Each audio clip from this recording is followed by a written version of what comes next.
right, welcome to Silicon Valley Bank and the Future of Food VEGPRENEUR event. Thank you so much for being here tonight.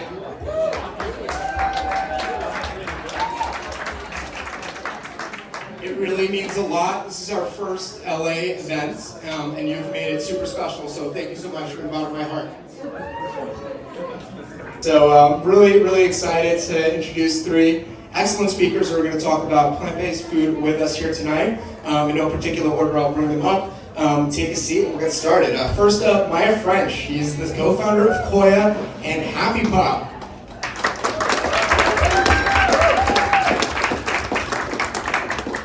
Next up, I'd like to bring up Oliver Zahn. He's the CEO and founder of Climax Foods. Drinking Happy Pop. And last but not least, we have Zoya Biglary. She is the founder and CEO of Fysh Foods. Thank you so much for being here. All right, let's get this started. I'm going to grab my Happy Pop as well.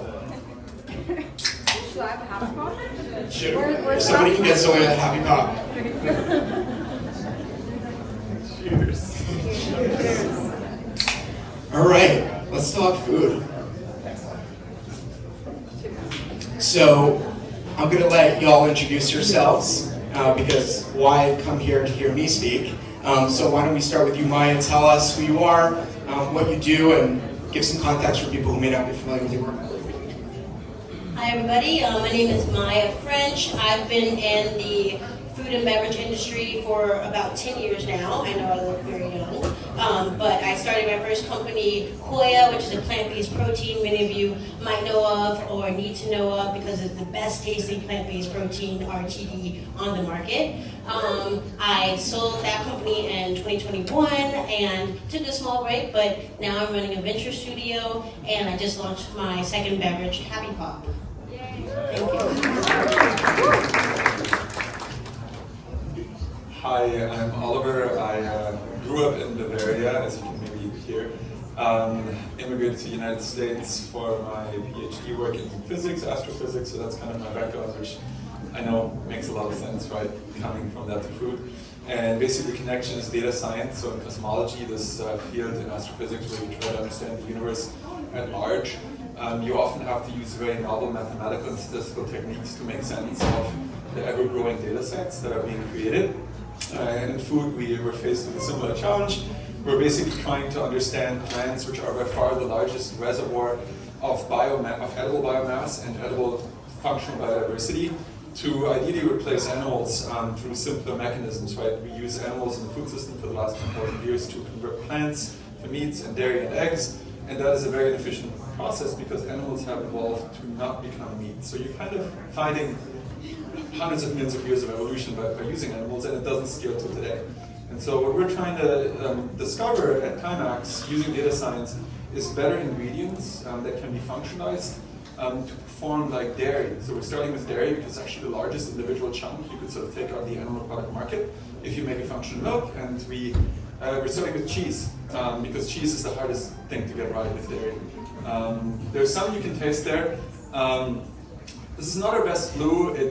We started switching to a new supplier, so it's a little bit grainy, but we're going to go back to the other supplier anyway.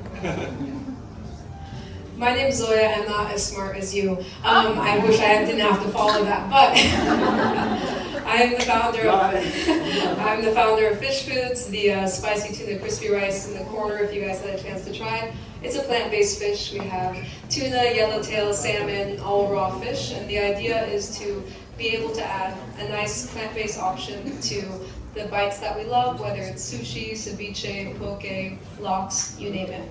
Delicious. Thanks for having us.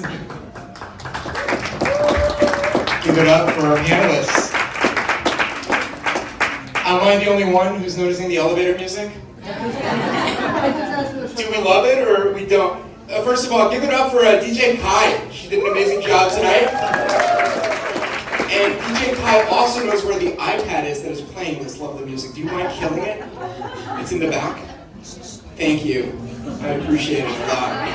I feel like we're in a giant elevator together. Super awkward. All right, let's get back into it. So, Maya, what led you to start Koia? Like, you started it, what, 5-6 years ago? No, 10 years. 10 years ago. Was plant-based hot then? Like, what made you start a plant-based protein brand? Yep. Plant-based was not hot. It was still in its infancy back in 2013, and it really started off as a juice company, and we were making juices at home, selling them to local grocery stores. We were really inspired by Blueprint and Suja. But how the plant protein drinks came about was I was actually having health issues and starting to, really take charge of my health, whether that was through working out and the things that I ate. And I realized that I was lactose intolerant, as 70% of the population is, whether you like it or not. And so I started making necessary changes and looking for other protein drinks in the market, but they were only about 8 grams of protein, very high sugar, or just not digestible. So my partner and I decided to create our own, and immediately it was a huge hit because we made sure that it wasn't grainy like most protein drinks. We used whole food ingredients to make the flavor, so there was consistent base. We learned how to make plant milk, which was the hardest part of the entire thing. So we developed it from scratch in our home kitchen, made sure to put the ingredients on the front of the label, and the feedback was just enormous about how many lives that we changed, people that we've helped by introducing more protein in a different format into their diets. So that's how Koia came to be, and fast forward to today, and it's damn near a $50 million business. So.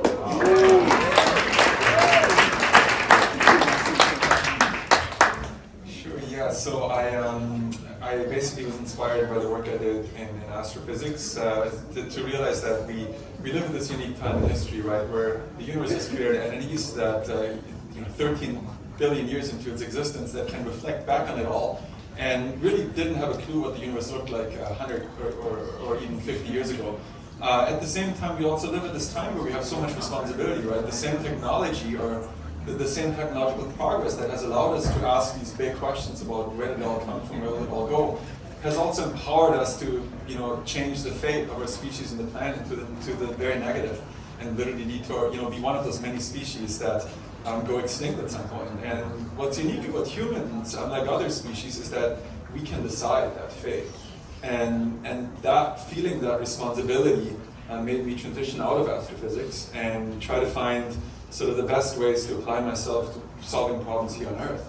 And food is really unique. It's something humans have always done. It's in our DNA, right? It's one of the things that makes us unique is to tinker with what nature gives us and transform it into something that is easier, simpler to produce, and therefore cheaper, that is tastier, that is longer lasting, safer to eat, you name it, more nutritious, you name it.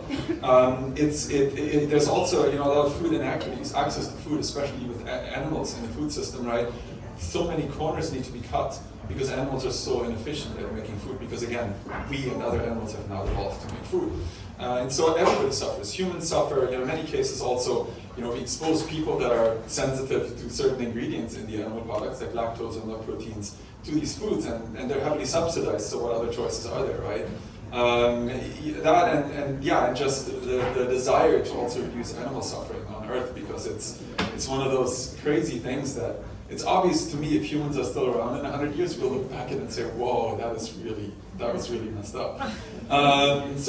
Being able to work on human health, environmental health, animal rights, and all these other things at the same time, I couldn't really think of anything else where one can have impact on so many fronts, and that just really inspired me. But I also thought that the only way to really get it done, to solve it in a sustainable, impactful way, is to make products where you don't have to preach people that, this is better for the environment, this is better for you, this is better for the animals, because frankly, most people on Earth don't even have the luxury to, think about those questions. They just need food, and they want it to taste good because they also want to enjoy their lives. So again, going back to this question, can we remove the animal, right, this complex metabolic factory, out of the system and go straight to the plants? And yeah, I think it makes sense, and I think with our products and what some other sort of plant-based 2.0 companies are showing, we're getting very, very close to having these zero-compromise products, and now we're in Michelin-rated restaurants that are not vegan.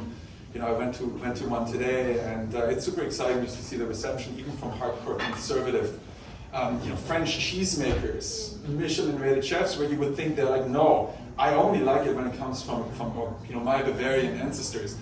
The interesting realization is when I go to these people and they taste the products, they don't care. Nobody actually cares that the stuff comes from an animal. If it tastes good and has a reasonably understandable ingredient statement and it's affordable, people know animals are not that efficient in making food. So I've never met even the most hardcore conservative French cheesemaker or Bavarian cheesemaker that told me, no, I wouldn't buy this because it doesn't come from a cow. Like, nobody actually cares. And that's so fun. That realization that humanity is so ready for that transition is fun.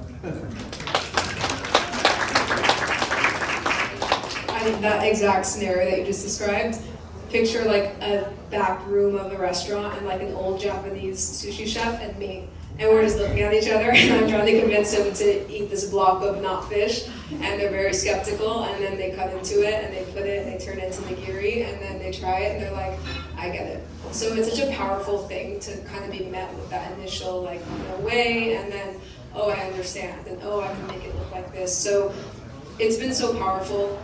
My name is, again, Zoya, and I don't eat raw fish. So as much as I want to really lead with the fact that it's better for the environment and all that is true, but I'm going to be really honest, guys, I think with my stomach, first and foremost. So when I stopped eating raw fish about 2.5 years ago, I needed a replacement. I tried the couple that existed, didn't love them, I didn't want any soy or food coloring, and my background is not science, it is food. So I thought a food product should have at least one member of a food, with food background in it. And so our food's been very chef forward, and we wanted to make sure that we could create this raw fish that really worked and made people happy and made people feel like they weren't really missing out on the real thing. And the real thing, some people don't like to hear it, but the real thing comes with a lot of issues like cost, parasites, mercury, and just a lot of cruelty. So to have a replacement that works and doesn't taste half bad, I think is pretty cool. So I want to dive into your founder journeys a little bit. We're all about the entrepreneur, have the entrepreneur. Just to get an idea, how many people in the crowd are entrepreneurs or want to be? That's what I'd like to see. There's a lot of future Silicon Valley Bank customers right there. So Maya, tell me about your founder journey. What did you do before, and how did you even start? Like, for most people, they're thinking about starting a plant-based protein beverage brand. It's a lot to think about. So how did you approach that?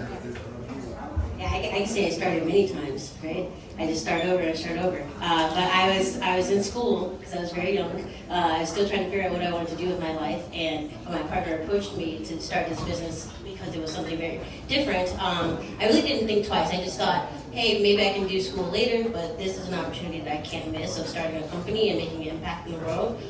So we started very humbly in our kitchen. My partner, Dustin Baker, he's my business partner, and we started in our kitchen, and we were just selling it to local stores, very grassroots, building relationships at the ground floor, and I really recommend that to any entrepreneur in the food space. Building relationships. This is a relationship business. It's nothing that you can really do from behind your computer and your computer solely. So I think that really helped us grow much quicker and more authentically. It's like quality over quantity. Because sometimes you can get a lot of stores and you don't have the velocities because you aren't building those relationships and introducing the product to your customers. So that's the thing that I still use today with Happy Pop. We're building it at the ground floor. We didn't raise money for Koia until we needed to, and that was when we needed to scale and move our operations to a co-packer. And the same with this. Happy Pop was completely bootstrapped with our own cash, and now that we need to scale and get to distributors and produce more, that's when we're raising money. Thank you. And just before we move on to Oliver, you were at Impossible, you were at SpaceX, you were doing a bunch of different stuff before, but none of it had to do with food. How did you just start making plant-based cheese? Yeah, so when I left astrophysics, I started this interdisciplinary data science institute at UC Berkeley with some other folks first, but then when I left the industry, I had a bunch of startup ideas in mind, I think 5 actually. Food was the one that was most appealing to me, and I joined Impossible Foods actually as my first gig and led data science led data science there and helped with the creation of the current generation of Impossible Meat. And I have great admiration for what the company has done and continues to do, but it was not sort of a data science first company, right? When you build a data science shop, every data point you create has to go into a database, and there has to be a lot of cleanliness of data, and there has to be significant appreciable volume so you can train models to make meaningful predictions. And in food, that had never been done before, which is why I think nobody's ever started a company like that. A lot of companies have, as an afterthought, entertained the idea to inject some data science because it makes a lot of sense. But then you have sort of little bits and pieces of data here, but food is very complex. And specifically, if you want to do something that is right in terms of flavor, texture, nutrition, and price, you can't assume that the ingredients have to look exactly like the animal product because it could come together in a completely different way. Right? Imagine a puzzle you could slice into lots of different piece types. Another analogy I like to use is, if aliens came to Earth 200 years ago, a benign alien species came to Earth 200 years ago and asked humans, hey, how can we help you with transportation because you're riding on these horses? Humans would probably say, build us, breed us faster and stronger horses, right? And so the assumption that to make a stretchy, melty protein, it has to look like casein is a really big assumption because mammals have actually not evolved to make pizza, right? Really interesting to actually to reflect about this. So yeah, for me, taking this data science first approach and just trying it was a huge risk, but was also very appealing. But to prepare myself, and while I was still making up my mind, I spent time at SpaceX on the street here and helped prepare the Falcon 9 rocket for the first Cuban launch, which was really fun. And then I led a team a data science team at Google, doing a mix of social impact and business things. And it was all a preparatory journey. I started prototyping some of our products, started collecting some very small data sets, and yeah, that was sort of the segue. And then at some point I felt ready to raise money, and I was surprised by how straightforward it actually ended up being. I think I waited a long time. Like I would definitely say, if anybody here has entrepreneurial ambitions, you're really passionate about something, you've identified a real need on planet Earth, and you've identified a solution, and you've sort of managed to become an expert in creating that solution, right? And I think for many solutions, you don't necessarily have to have studied it. Often solutions are found where nobody has even made sort of a blueprint for it.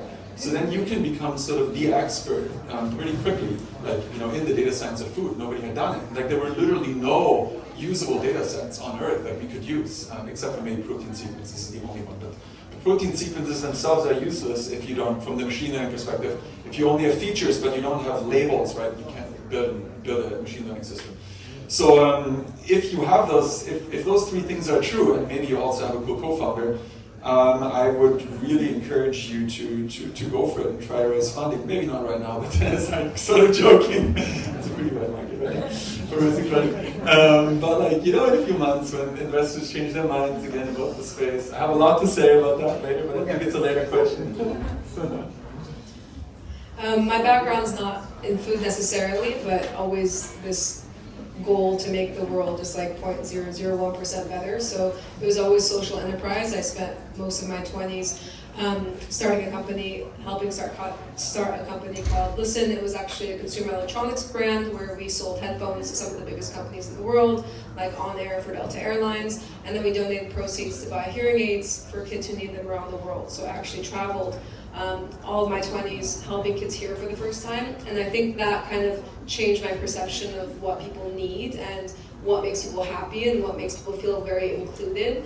And something as simple as a hearing aid lets somebody join the table and join everyone else around them. And then as I got older and left that and got more into food, I realized that there's a similar sort of feeling with food where people sometimes don't feel included.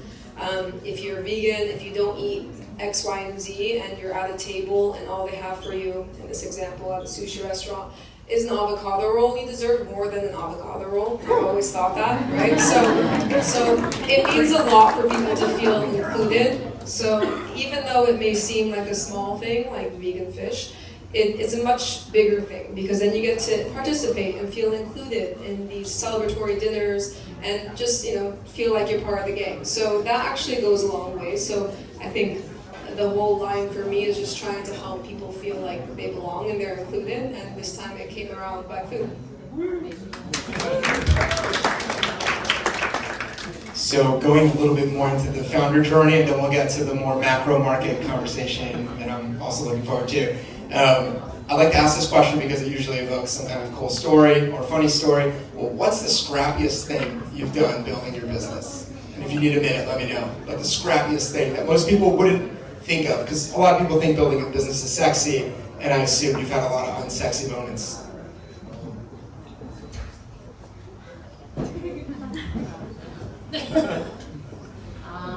I think Koia was like just the whole process of making that product from scratch was the scrappiest thing, because we had spoilages every other week, especially in the summertime.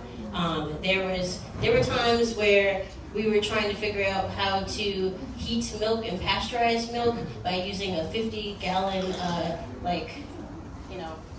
that thing, a pot with fire underneath it, and then putting it in our van overnight to cool down, and it just spoiled by the morning.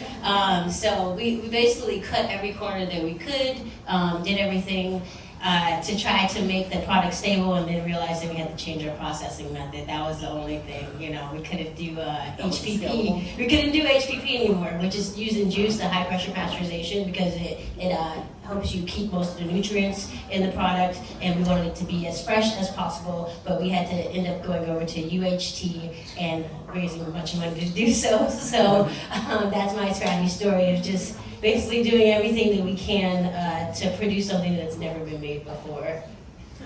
It's not like your scientific study of the data or anything like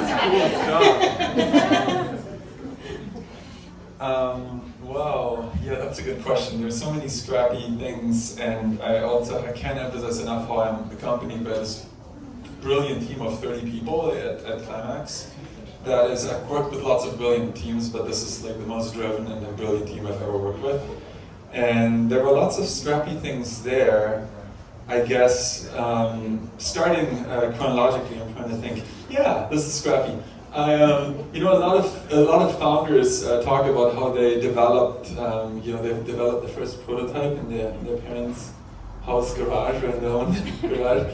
I guess I could say I developed our first prototypes in my landlord's garage. So I didn't own the house, which I guess is even a little bit scrappier. It was a long time ago. Another kind of scrappy thing is, as we were setting up a screening space for training, a training set for training in AI algorithms for protein functionality prediction, we had to be very agnostic with the kinds of proteins and processes we screen.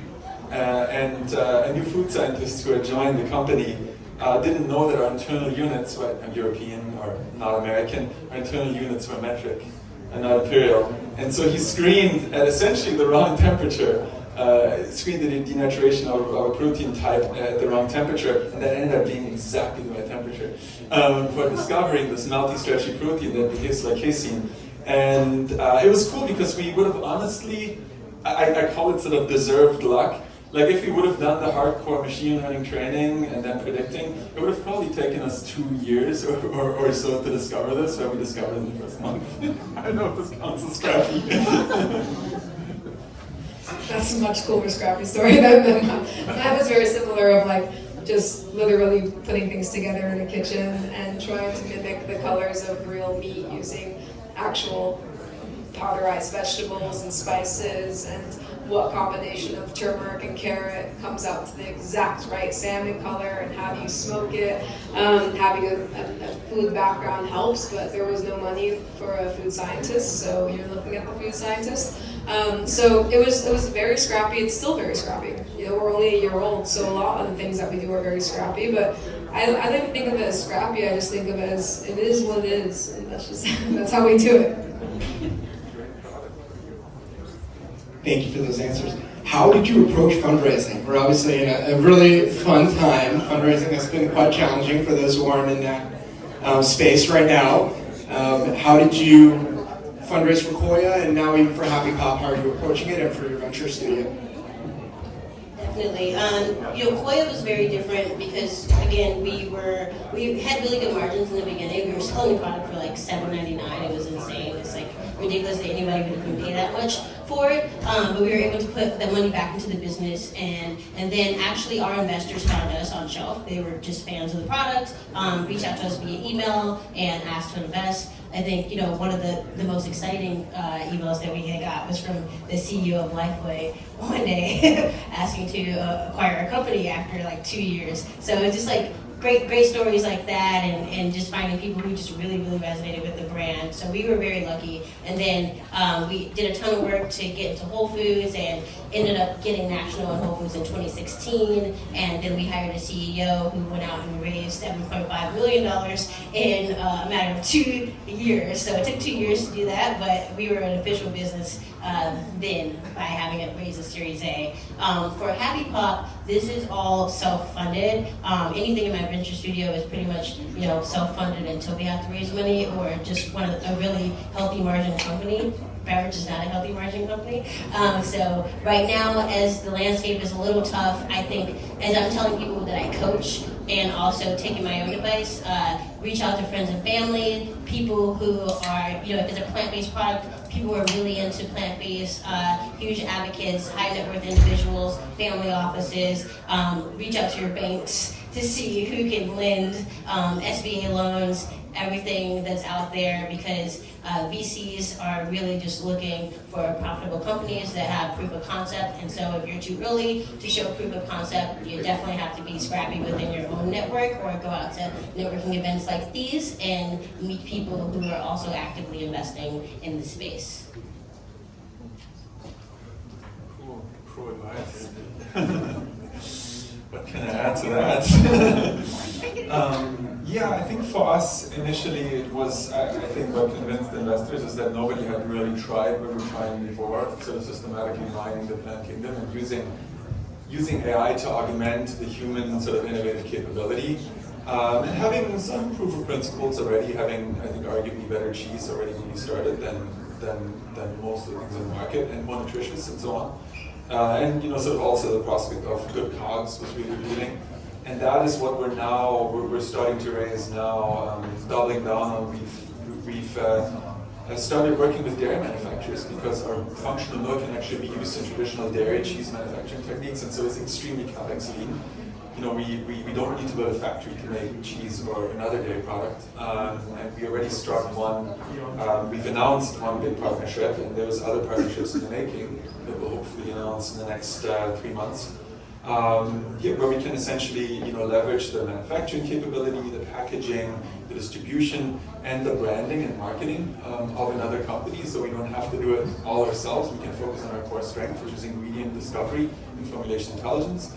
So I think, just thinking about, going back to what I said earlier, like, is there a niche that you can actually address?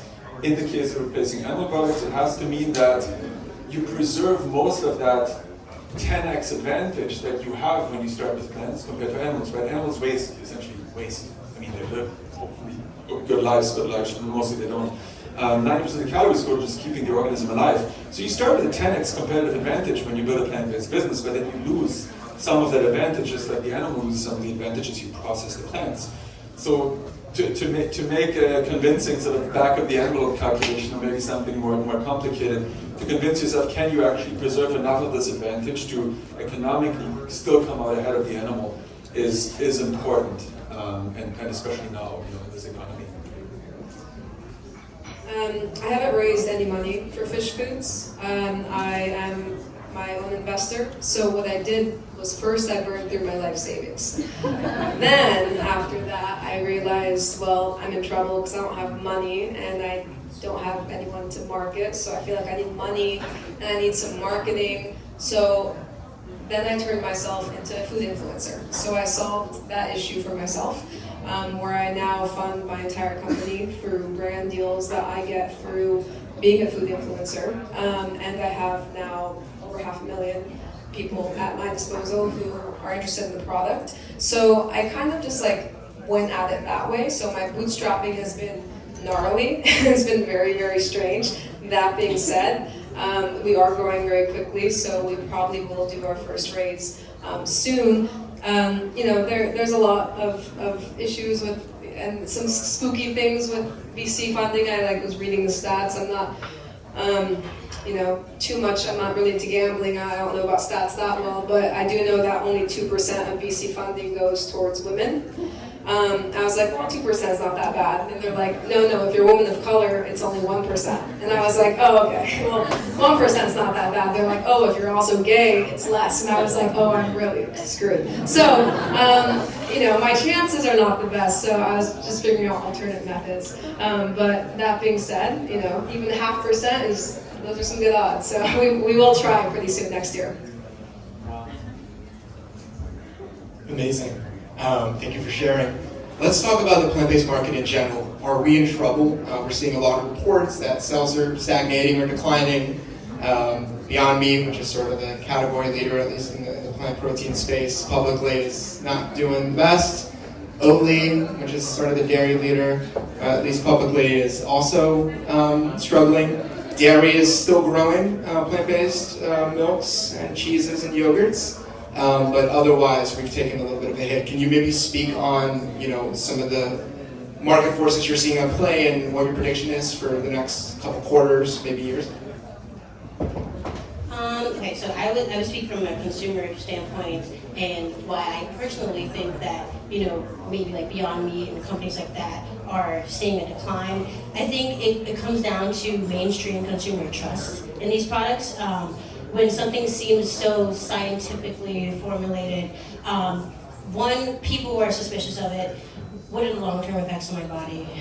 Is it really healthy? Is it really more nutritious? Because you have two different people who are looking for plant-based products, right? You have people who are looking for it as a sustainable option because it's great for the environment, and then you have another half that is converting from the mainstream audience who are looking for a healthier alternative because they're changing their diet for health reasons. So if those products don't meet those health reasons, then you're suspicious of others that might come out. Oh, it doesn't taste the same, it doesn't look the same. There are so many issues with these mainstream products. But on the other end, I do see a lot of mainstream retailers. I'll take Starbucks for instance, that are realizing the demand for plant-based products, and as you mentioned earlier, inclusivity of making people feel like they have the options when they go to their normal stores that they go to. So they just took in Koia, Starbucks nationwide, which is amazing. And so companies like this are actually making a huge movement towards having these options. So I think that's a great signal for other plant-based brands.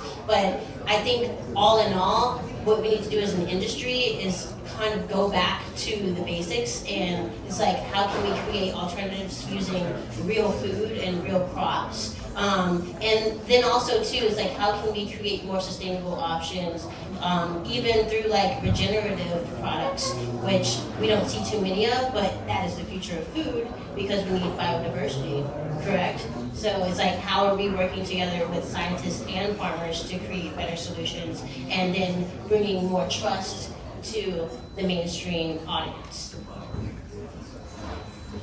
Yeah, so I guess one thing I want to always ask when this question comes up is who remembers the the GM EV1, General Motors EV1 car? Yeah, not many people here remember that. Who remembers any cool electric cars before Teslas? So there's always a couple of first generations of the transformative technology that is the successor to the prevailing technology that are not quite as good, not quite as satisfying, convincing. And plant-based food's actually been crazy fast, transitioning through that first generation of products. And honestly, some of the products aren't that bad. There's also been a lot of intentional advertising against them, right? Probably by forces that are so complex we don't fully understand. But that said, to your point, the first generation of products has sort of often piled a lot of band-aids on top of each other to solve problems like, buy a bunch of flavor compounds from a flavor house, buy a bunch of gums from another supplier, be weaved into all these supply chains that make your product expensive. And one of the things that we wanted to question when we started our company is, can you maybe find ingredients in plants that naturally have a better functionality and sort of solve multiple problems at the same time? Casein is a really important example. Casein in milk is more than 80% of the protein in any dairy product. Also drives most of the textural properties of cheese, yogurt, you name it. And is also a functional precursor to a lot of flavor metabolisms. Like in a lot of dairy products, it gets broken down to create all kinds of flavor compounds that are important. So if you try to replace some of the property, like let's say the melt and stretch with a gum, well then you don't have the nutritional properties and you don't have the flavor properties. So then you need to, again, pile band-aids on top of each other. But the alternative is to find something in plants that naturally behaves like casein. Then you solve all the problems at the same time. And then your ingredient label shrinks and it becomes much more appealing to consumers. So I think there's a lot of room for discovery. I mean, this is also honestly something where I'm a little bit grateful for some of the things I learned in sort of astrophysics. Often simpler, in this case simulations, actually lead to more powerful replacements to the systems that you try to model. And we're seeing the same thing in food. Yeah, I think you guys kind of covered most of it. I think it's basically just a better filtering of kind of more phony plant-based products. I think there's a lot of brands that emerged really just trying to flip a profit, not really caring about what the actual ingredients are. And I think that we're starting to see some of the consumer behavior change a bit, just more towards those. So I think that the brands that have great products and great intentions will continue to do well. What opportunities do you see in this space? And by the way, I'm not the only one who's going to be asking questions. We'll open it up for y'all to ask questions in a bit. What opportunities do you see in the space that you would be pursuing if you weren't building what you're building now? Maybe you can inspire someone here to pursue an opportunity you've come across. Yeah, earlier I think it was this year. It's been a long year. At Expo West, I decided to not go do all the mainstream events and to actually explore the regenerative agriculture and sustainability space. And what I found was that it's very, very, very, very small. It's almost reminiscent of how the industry was 10 years ago, or maybe 15 years ago, where there was just like a few farmers. And it was very surprising to me because it really shows me where the industry's priorities are. And it's really very capitalist right now, where people are just kind of jumping on hot and new ideas because it's hot for the moment and they're throwing a lot of money in it and not really understanding the business. So I think that if there weren't bottlenecks, such as like varying prices in supply chain, and people really understood the value of the sustainability and regenerative space, that would be something that I would pursue. I think there's also a ton of varieties of plants in the world that are undiscovered, and I think people need to know more about that as well. So creating products around that, more diversity, as I mentioned earlier. So I think if people stop creating all the same things and then the money is being poured into things that actually matter for the health of ourselves and the planet, then yeah, that's worth pursuing. And if you can find a way to convince them to do so, please do it. So not chicken nuggets? Not chicken nuggets, maybe chicken nuggets. Plant-based.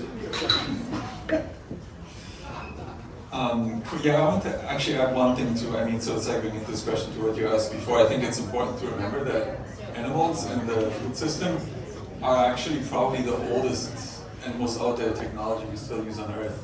I also like to challenge audiences sometimes to come up with an older technology, and I don't think it exists. And they basically just haven't evolved very much. It's whatever the IRS is using. Exactly. USPS. Exactly. But sorry, what was your question? What opportunities? Like what products? Yeah. Oh, yeah. I was still thinking about that. Yeah, I was sort of trying to multitask with my tired, sleep-deprived brain. I think one thing that I really don't have a starting point or a solution for, but I'd love to look into more is, I find packaging in food super unappealing. I find it super unaesthetic.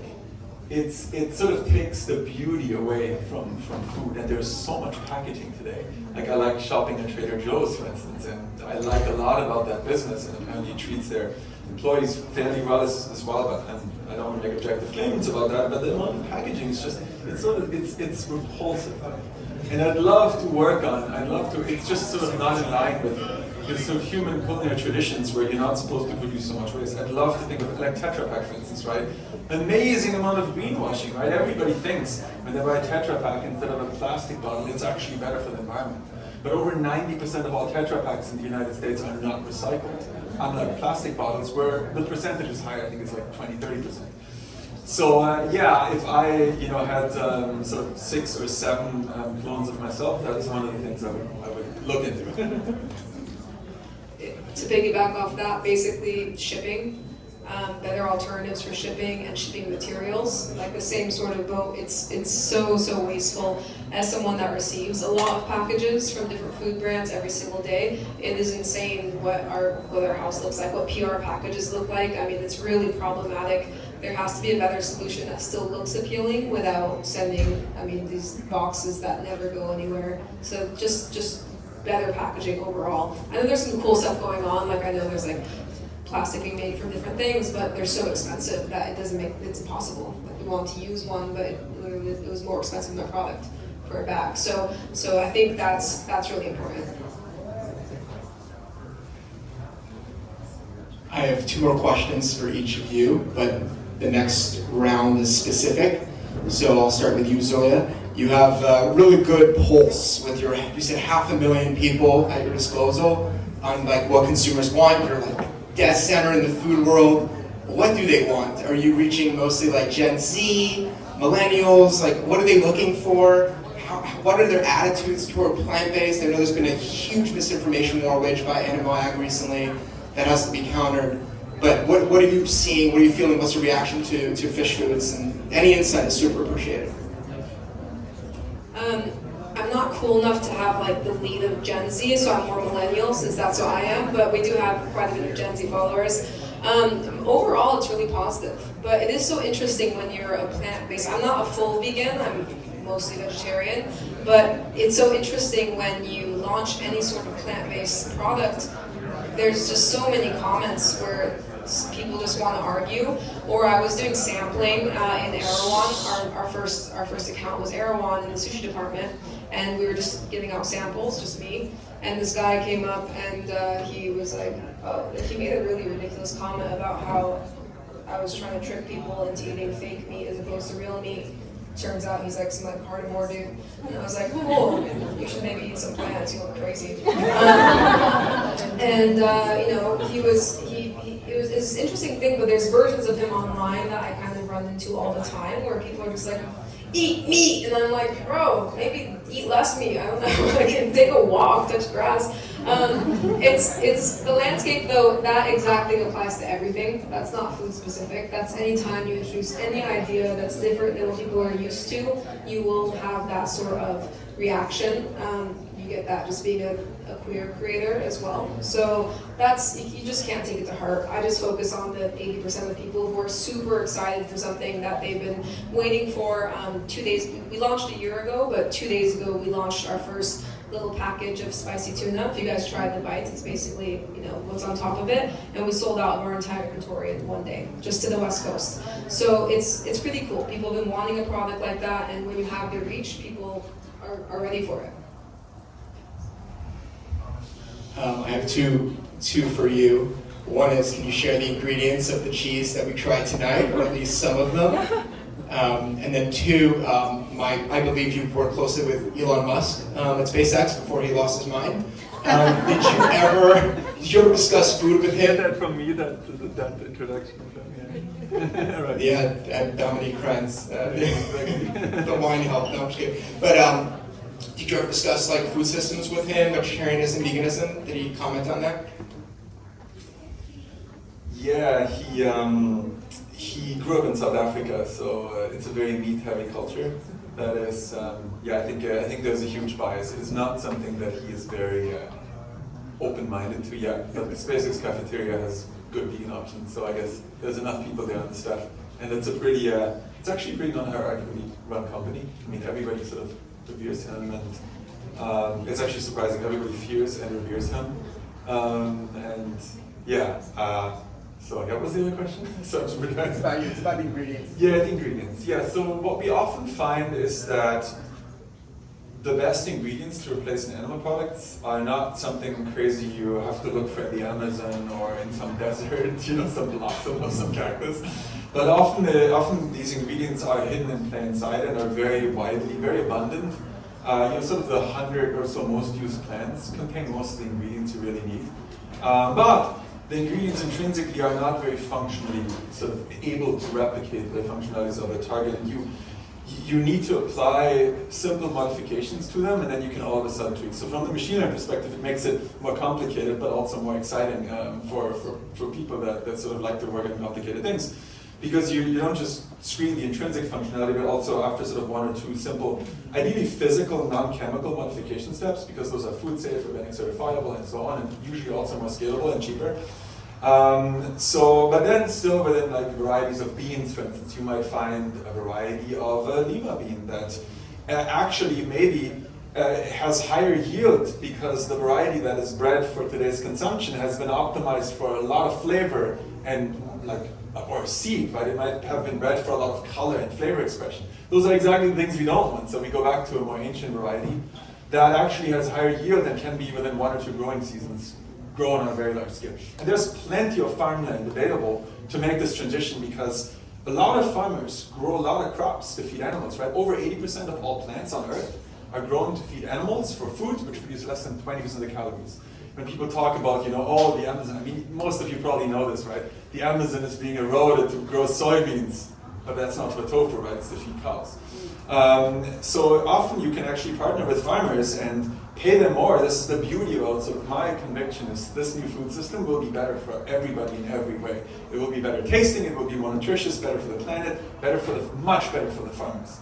So again, when you preserve some of this 10x competitive advantage you have, you can offer consumers a cheaper product, you can treat the planet better, and you can also treat the farmers better. We can pay organic, and for whatever it's worth, regenerative farmers, and that just happen to sometimes be the ones that are very sort of innovative and open to trying new crops. We can pay them more than they would get for crops that they grow for animals or other commodity crops that they grow for humans, and still offer our products at a competitive price point to the animal product. So, to answer your question, there's a variety of lima bean in there, there's some pumpkin seeds in there, there's some other seed proteins in there that we functionalize, there's some rather exotic fats in there, and there's also an oil in there that has a high concentration of a flavor compound category called lactones that are in milk, but a specific type of lactone that resembles that of milk, and we don't need a lot. So it's all just, if you look at the label, and you can find the label online, it's all just interesting plants. Oh, sorry, yeah. Did you say exotic fats? I like that. Yeah, I mean, yeah. Say that next time I get. Yeah, What's an exotic fat? Yeah, well, there's a butter in there called kokum butter. I think it's actually a bark from a tree. It's eaten very widely in India. It's, a lot of Asian cultures have eaten it for literally probably 10,000 years. It's food safe certified in Europe and in Asia. It is cosmetic certified in the US, but not food safe certified. So we were thinking about maybe applying for GRAS approval for it. It adds, if you combine it with other tropical fats, it increases the melting point. I shouldn't maybe give away too much, but we studied the hell out of fats, so of animal fats, right? We started the company by studying the hell out of animal products. Actually, I just got an email from Peter asking, do you use animal products in any of what you do, so we can certify you as not doing that? And I said, only because we needed to understand the targets really well. And actually, and I really appreciate that, they think that's acceptable. So as long as we don't use animals for experimentation, that's cool. So yeah, this is something that for going into retail later next year, we're going to transition out of this fat because we can use that in food service, it's okay. But yeah, this is one example, kokum butter. Probably most of you have never heard of it, but almost every Indian I've ever talked to about it knows. It's like the mangosteen fruit. I think it's the same tree. Yeah. My Indian friend in the front row just gave me the thumbs up. Have you heard of it? Yeah. Cool. So Oliver's not lying. What do you think your superpower is? Like launching plant-based or just beverages in general is really, really difficult. Like what's your superpower? What has enabled you to do it, multiple times now successfully? Yeah, I think it's kind of my superpower. I would say would be like my age and my ethnicity in a way that I can understand like a diverse consumer and their needs. And I think, today sometimes when we live in the coastal cities like New York and LA, we very much think through that lens, especially when we're creating businesses. So it's like, what do these people want? And we forget that there's an entire country of people who don't think like us. So being able to kind of put on that mainstream lens and then solve problems through that is my superpower, and I would attribute that to my age and ethnicity. Just being a teeter-totter, Gen Z, millennial, whatever. You could have picked so many things that you can control, and you picked things you didn't. Would you say also just perseverance? Yeah. Definitely perseverance. I think having the mindset of there's always a problem, and you have to figure out how to solve it, but there's always an answer to that problem, and there's always somebody who knows that answer, so figure out the person who knows it, and then you solve the problem. So there's no problem that I cannot face because of that perseverance and that mindset. Love it. All right, this is my last question, I promise. It's a hybrid. But how are you labeling your product? Vegan, plant-based, or other? And what is something exciting that you're working on right now that you're welcome to reveal something new here tonight? Just in general, what are you working on that's exciting you? Let's start with you, Maya. So I always say that when you're questioning whether you should label plant-based or vegan, if you label something plant-based, people will always ask, is it vegan? Even though it's clear. But if you label something vegan, nobody will ever ask, is it plant-based? So therefore, you should probably label it vegan. And then something cool I'm working on, Happy Pop, hello. Happy Pop is a combination of glucose powder, which converts to dopamine in your body, and we combine that with moderate caffeine, which is 100 milligrams of caffeine, to give you a different type of energetic feel, so it's like a happier boost. And it's not going to crack you out like Celsius or anything like that. It's something that you can just use as a daily motivator. I personally have one in the morning when I just need to get up and get out of bed and get going and do whatever task. And I can have it at this time and still fall asleep on it. So this is my week.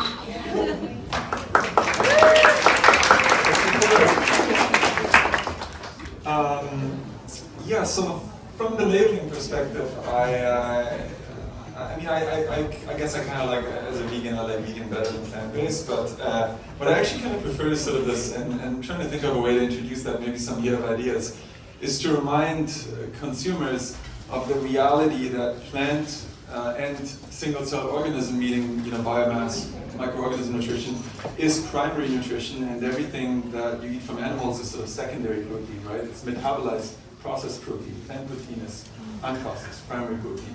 So sort of that notion, I'd love to get that word out in some way. I mean, primary protein, I guess it also sounds like, especially in America, there's this thing like a lot of men feel like they want to be, whatever, they want to be, what's it called, primeval or something, they want to be like cavemen. Like, yeah, like, what's it, I'm trying to remember the other word. Primal. Yeah, primal, yeah, like whatever.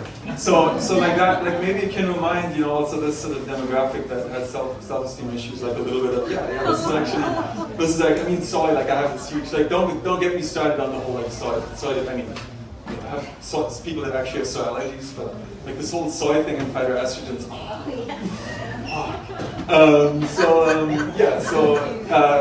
but what was it? Yeah, so like definitely, I think something new, maybe 100% made from plants, or like primary protein source. I think would be really cool. And then the second question, what am I really excited about right now? Honestly, it's this casein replacement discovery that we made last year, and that we're working really feverishly on scale-up for, because this is the first plant-based protein that, to my knowledge, has been discovered, that protein source that melts and stretches. And it's an extremely available protein source that is actually in almost every seed and legume on Earth. But some have a higher expression, some have less, and then we run it through this simple food cycle modification step, no chemicals involved, where in the end the ingredient is literally just that one seed still.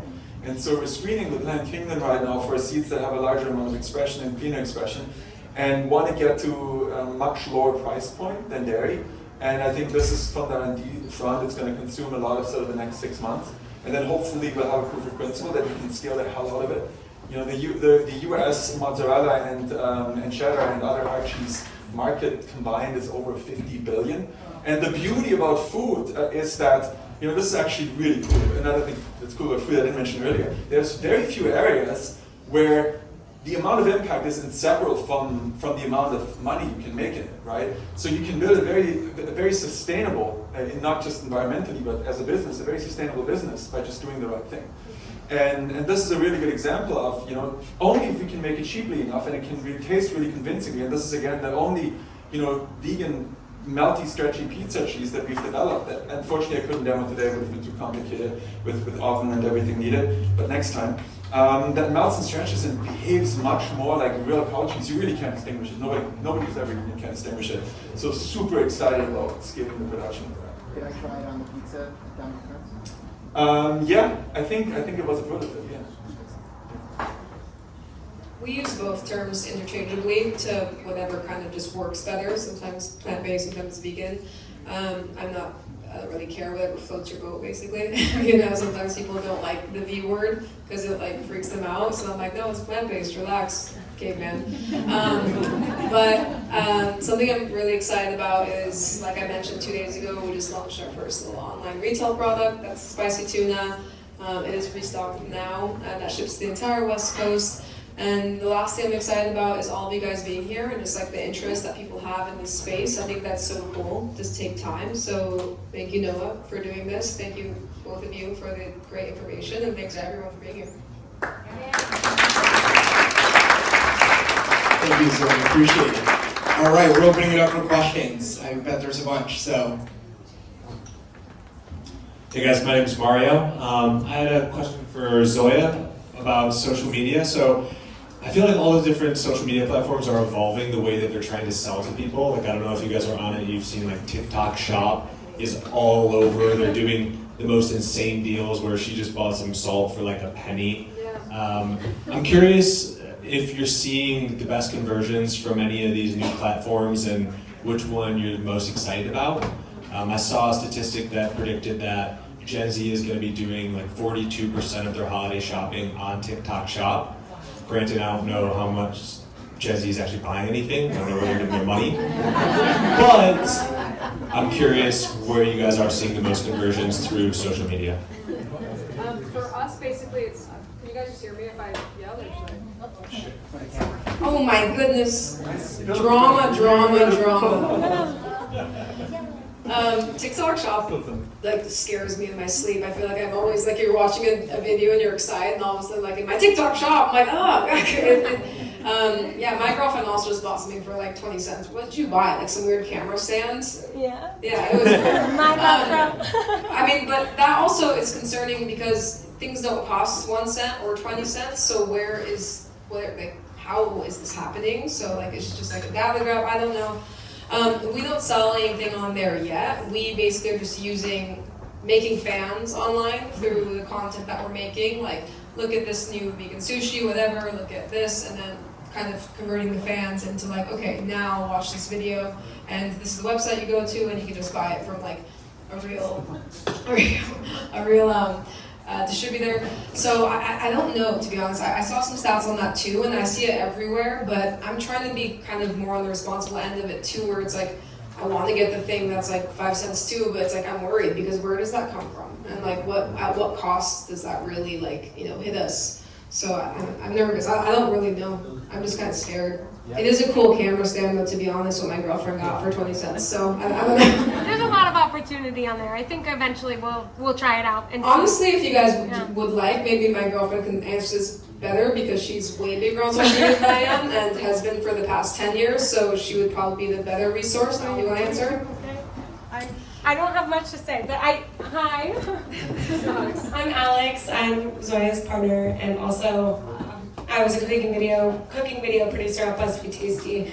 So I've been in the social media space for 10 years at this point, and also it's a very symbiotic relationship because we're able to both share our love of food online and then grow a following and then start a business. So I'm not really entrepreneurial, so it's been really cool to learn that side from Zoya, but TikTok Shop is really, really interesting. A lot of people's lives are changing on it. You also see a lot of repeat.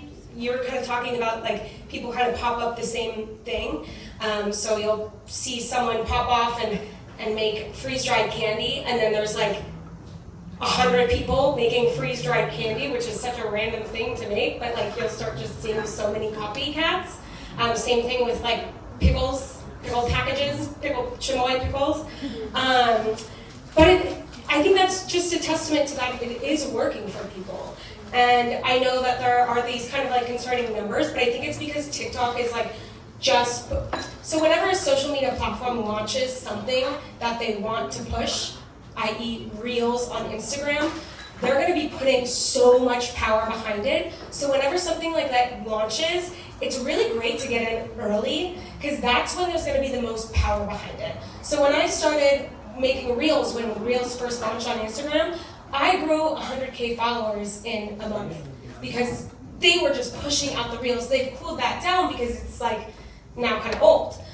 So TikTok Shop would be interesting to hop on early while they're putting this power behind it.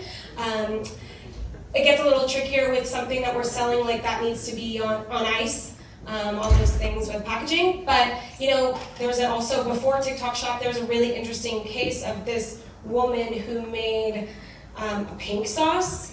If you might have seen that. It went very, very viral. She was making a lot of money. Unfortunately, she wasn't having the right protocol with keeping it fresh, and when people were getting it, it was rotten so then it went viral for the wrong reasons. But I mean, if she had done it right, man, she became someone overnight and had a business, $1 million business overnight. So unfortunately, that was a bad case in the end, but there's a lot of opportunity there. That's the scrappiest thing she did. All right, who's next? And then I'll come to that side. Thank you. Hi, my name is Sarajit Dosanjh. I'm actually a college student from UCLA, and I'm here on behalf of a lot of plant-based, plant-forward organizations we have.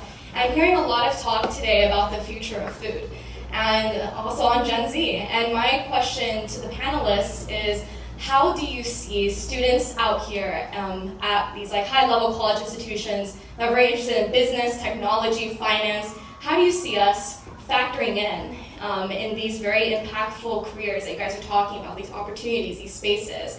Is there a future for us? And will companies start to engage with college students more, like we're seeing in more traditional career pathways? Is there someone who wants to? I'll talk about how I'm engaging with college students, because I do believe that there's a lot of opportunity. You guys understand Gen Z. A lot of people who are creating companies are not Gen Z, so we don't know how to speak to you all. We don't know what you want, what triggers you, anything. So I think that I'm personally about to use a service called I think it's called Home from College. And they have a network of 150,000 college students across the nation, and I will be using them to find interns and just people who want college credits and who are really interested in the space and who want to get experience at the ground floor. So I think finding people who are influencers or already talking about the future of food, talking about plant-based, talking about the things that we're selling, giving them the opportunity to learn the business side of things is very important for us. You are/were a college professor. Sort of, yeah. I mean, I think there's, as we discussed earlier, there's right now a little bit of a transition from first generation to second generation, and investors, a lot of investors are herd animals, and there's a little bit of that mentality that right now this is not the hippest space. But just to remind, folks, this is one of the most outdated technologies on Earth. There's a huge competitive advantage switching to plants. And just like I think very few people would say, oh, in 20 years, the most sophisticated cars are still going to have internal combustion engines, right? And again, by the way, there's a huge similarity there, because fundamentally what makes electric cars so much better is the increased simplicity of the drivetrain, right? Roughly an order of magnitude fewer parts. This is why there's much fewer corners you need to cut. You can implement more safety measures. You generally have more space in the car, and it's vastly more efficient. So I think everything will come back. It's just a matter of when. And I think in general, I just wish, and I hope, and it's sort of the entropic principle that if there is still companies and humans and investors in a few years or in a few decades, they will invest into a future that is better in every way, that is better for the people and for the planet. Because everything else just doesn't make any sense. So I think, in general, I wish that there was more of a sort of North Star along which people would build companies and invest. And the North Star I like to apply is reduction of suffering in the world. That's actually a really good sort of consolidating principle, and I'd love to hear other sort of North Stars that people have come up with. But that can actually get you a really long way, like, you know, with any solution you want to build. You know, what reduces suffering most? And then, yeah, for food there will always be talent needs, and the beauty is it's really across all disciplines, you know, even as crazy as statistics. Next question. Hello everyone, how y'all doing? My name is Mike Sincere, Plant-Based and More. I have a question for whoever wants to answer. I know Maya brought up about how Beyond and Impossible, they're having struggles right now because their ingredients are sometimes questionable. I think people are starting to like really look at the ingredients, and there's one ingredient I've been looking, I see the most on all the vegan cheeses, ice creams, and vegan meats as well, is coconut oil. Is there a concern, or is there something, as a vegan of 5 years, I see myself consuming less and less of these coconut oil products, because when I eat them over and over and over, I start to gain weight the following week, or you know, even sometimes the next day I wake up, I'm like, I'm a little heavier, I think I might have eaten a little bit too much saturated fat. Is that something that's gonna be changing in the future? Are we starting to see like less products, you know, use coconut oil? Because I feel like that's something that people are starting to get hip to, like, you know, maybe it's not the healthiest thing to have too much of it in every single ingredient. You know. Great question. Is there somebody who wants to? I could just say something small, and then you guys, I believe in you experts in like that. I had recently, last year, I launched a product for people living with diabetes, and the saturated fat was a huge issue because it just higher proclivity to heart disease. So I think, you know, as you're, even if you're plant-based, you still need to be looking at the nutritional facts and like what fits your particular body type or health issues. So an increase of saturated fat is not good, of course, and it's just a filler for a lot of people in their products. So yeah, just whatever fits for you and your diet. Yeah, I think it's a function of how much you consume too, right? There's nothing intrinsically sort of bad about saturated fats, but if you have a product that instead of having protein, fat, fiber, and you know other carbohydrates, just has fat and fiber and other carbohydrates, then the fraction of your calories that come from the fat component will be larger. So at that point it becomes unbalanced and unhealthy. So I wouldn't want to sort of vilify coconut fat, because it's actually one of the most sustainable crops that can be grown. By the way, super controversial point.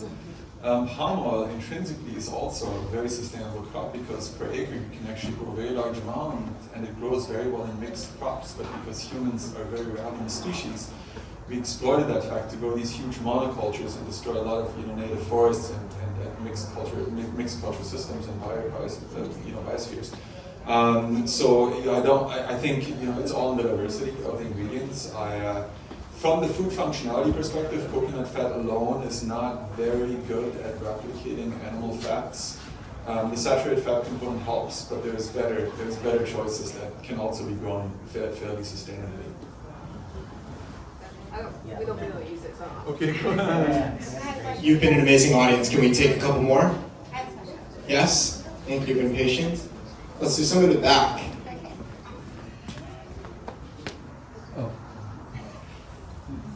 Just a quick question. If you had to launch a product today, what strategy would you go with? Like presently, I'm launching new kinds of protein breads. It's like muscle bread with low sugar, low carbs, 10 grams of protein per slice, more than a boiled egg. And it's also chef crafted with an award-winning president, French chef who was I'd say it tastes good. So I'm launching that, and I'm also launching new kinds of pastas that are low carb, high on taste. What strategy, from your experience, how would you do it? What a simple question to answer. Who's the strategist here? I You want to thought do it? if it's a food product, you should go with food influencers. that's probably going to be your very best bet, because that will get you the highest return, especially like micro influencers that have anywhere from like low, like tens of thousands of followers up to like 100K. You could have someone make a video for you at that level for like $1,000 or so, and they can reach hundreds of thousands of people potentially if they do a good ad. Like, name any other source where you could get that sort of return on like a couple of grand. So with any food product, I would say food influencers. But you have to be really careful who you work with. You can't just look at follower count. You have to look at actual engagement, because there's a lot of nonsense in that category too. That's just my opinion though. I might be biased. Well, I'm definitely not an expert in marketing. We don't have a marketing team, so it's been mostly organic growth just through, consumers and chefs and artisanal cheesemakers loving it and sort of raving about it online. We should probably leverage that more. Like, we won Best of Show Award at Expo West, and we had probably over 1,000 amazing expressions in people's faces as they tried our products, but we didn't film any of them, so we didn't have it. I think that sort of third-party, evidence that the products are good is something that can be leveraged more. Social proofing. Yeah, social proofing, right? Because every company will say they have the best product. One last question, and then maybe you'll stick around and people can come up to you. And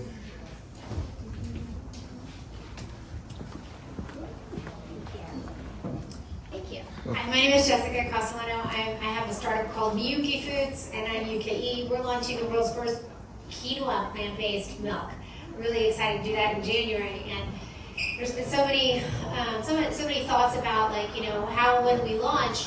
I feel like we still need just a little bit of nurturing and caring. Has anyone on the panel or anyone here had an experience with applying to an accelerator like SKU? I don't know if you guys have heard of that, and if so, do you recommend that this is a good time to do something like that, or should just be focused 100% on sales? accelerator versus sales. I got with the previous company, I got into last round at Y Combinator.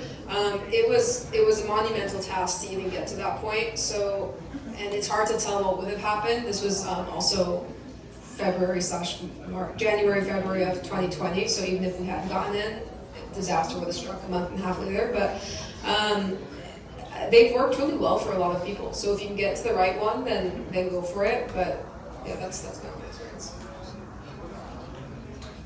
They take a lot of equity. Yeah.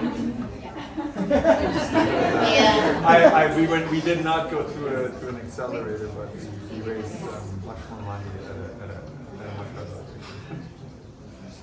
Yeah, I've never done an accelerator, but I've heard things, and they do take equity. But I think, honestly, if you're coming into this business and you have no resources, it's really a great resource of advisors and people who've been in the space, and it just added credibility. And once you go to raise, then that helps as well. So, yeah, I think trying to do it.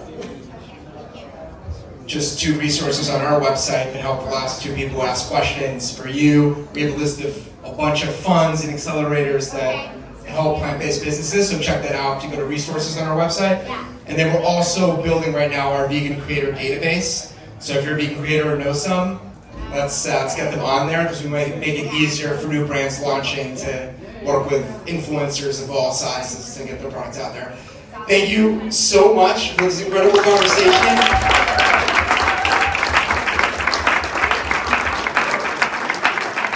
Thank you for being an excellent audience. There's still food and music. DJ Kai hit it. And I also want to say happy birthday to Jamal. He's doing the video over here. He's making his birthday with us. So go ahead and drink. Thank you, Maya. Thank you, Oliver. Thank you, Zoya. Really appreciate it.